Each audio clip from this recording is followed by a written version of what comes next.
Lindsay here, the Frugal Crafter. Today we're going to make some painted pumpkins, and you can use real pumpkins for this, or you can pick up some carvable ones. I got these at the dollar store for $1 each, and they will last year after year, unlike real pumpkins that will rot, but you can do whatever you prefer. We're going to start off by painting the pumpkins, each a solid color, depending on what you want to make your pumpkin into. I'm doing a black cat, so I'm painting that pumpkin all black. I'll be doing a skeleton, so that one will be white, and I'm also painting a Frankenstein, so I'll make kind of a light green for that. I'm using inexpensive paint from Ohuhu, but you can use whatever acrylic paint you have on hand. You could even use house paint if you have some of that left over. You want to just make sure you give it a nice good coat of paint, because this is going to be much easier to work on top of than the styrofoam or the regular pumpkin skin. If you're a parent and you're going to do this project with young children, I recommend you do the base coating first before you invite the kids to craft, because it can be a little frustrating waiting for that first coat of paint to dry. For the Frankenstein, we're going to need to make the bolts to come out of the side of his head, and we're going to use wine corks for that. So take a wine cork, you'll need 2, and put a toothpick in the center of each one, and then give it a couple coats of gray or silver paint. And that's all there is to it. Just let it dry well before you use it on your project. And I like to do these accessory parts while my pumpkin's first coat is drying, because you got a lot of time to kill at that point. To make the cat ears, I am folding a piece of black felt, and I'm using the glitter kind from Arteza, in half, and I'm cutting 2 ears at one time. By folding it in half and cutting both ears at once, you'll be assured to have 2 ears that are the same size. And then for the inside of the ears, I'm using orange felt, and I'm going to cut 2 smaller triangles. You of course could use pink if you wanted a more traditional black cat, but I wanted a vintage looking black cat, so I'm going to use a black and orange theme for mine. You could also do a unicorn and make a unicorn horn. Really, the sky's the limit. You can figure out what kind of pumpkin you want to make and then adjust your pattern accordingly. Now you're going to want to hide your toothpick in between those 2 layers of felt, because that's how you're going to attach it. Now this is for a real pumpkin or a styrofoam pumpkin. If you're using paper mache, ceramic, or plaster pumpkins, you'd probably just want to wait till everything's dry and just hot glue them on. And that would be a job for parents, obviously.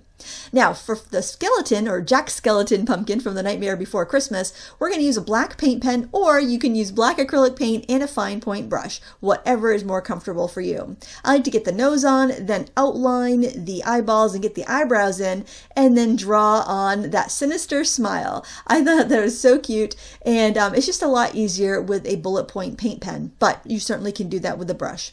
If you're working with kids, the paint pens will be less messy, and they're also handy to have around for rock painting. So it's a nice craft product that if you do a lot of crafting with kids, I think you'll appreciate. And then you can just fill in the inside of the eyes with a paintbrush, because that's a lot of space to cover. And then just insert the pumpkin stem on the top. I did all the pumpkin stems black because I thought that would look really nice with the different projects that I have. Now for the black cat, I'm going to start by drawing the nose, because I know if I get that in the center, then I'll have room for the eyes and the mouth. So that just helps me line everything up. And then I'm just going to draw the outline of the mouth and fill in the teeth and draw the white parts, which is kind of the outlines and the little highlight on the eyes. And I'm also going to put in whiskers and little eyebrow whiskers, and I wish I had switched to a finer pen for that, or a finer brush, because I did get those a little thick. Now if you overpaint anything, you can always go in later and fill it in with a paint pen or some of the black paint that you originally painted your cat with. I couldn't get quite the right color with the paint pens that I had, so I went ahead and mixed some acrylic paint to get that kind of vintage Halloween-y orangey red that I wanted. And don't worry if your painting's a little sloppy. It can turn out that way, especially when you're working on pumpkins. They're a weird shape, and it can be hard to get a comfortable grip on them, but you can touch that up when you're all done, so don't worry about that. Now for Frankenstein, I'm going to start off by sketching on the hairline. I want to paint that black, fill that in with black paint eventually.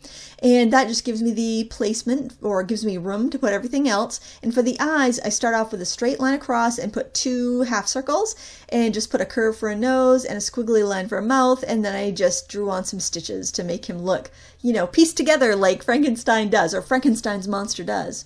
I just filled in the irises with purple, and then I did add a little metallic purple ink from a metallic pen afterwards, but that's totally up to you. You can make the eyes whatever color you want, and again, you could do whatever type of character you want. These are just to give you a few different ideas.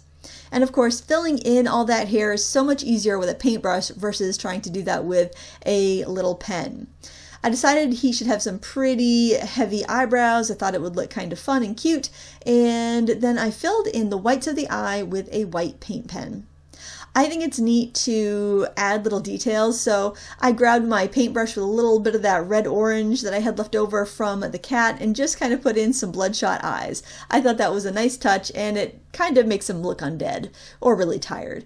I'm not sure, but I think it's totally cute and really adds a lot to this little pumpkin. Remember, you can be as creative as you want with your pumpkin. And here you can see the metallic brush pen that I'm using just to add a little bit of shimmer and sparkle to the eyes. I think it might get caught nicely if you had like lip pumpkins next to these. Just that little bit of light would catch the shimmer and make it look extra nice. And then you get to impale the side of your pumpkin with the wine cork bolts to finish off the Frankenstein look.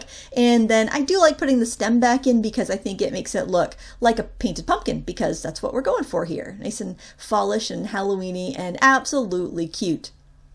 And then to finish off our cat pumpkin, we're going to put the stem back in the cat and also put on the ears. And if I was thinking ahead when I first started painting the cat, I should have lined it up so that the seam was like directly behind the cat's head, that I could have just lined up the ears on the seam. But I was just looking for a nice kind of smooth spot to start. And there's our kitty cat, which I think is absolutely cute. I noticed that some of my paint got mixed and was sloppy, so I'm just going back in with a white paint pen and neatening things up. So it's totally fine to do that. And now I'm giving Jack Skeleton a once over to see if he needs any touch-ups, but he seems to be all right. And there you have it, 3 absolutely adorable pumpkins that you can paint today with your kids or by yourself and enjoy them this Halloween. Thanks for watching. Until next time, happy crafting.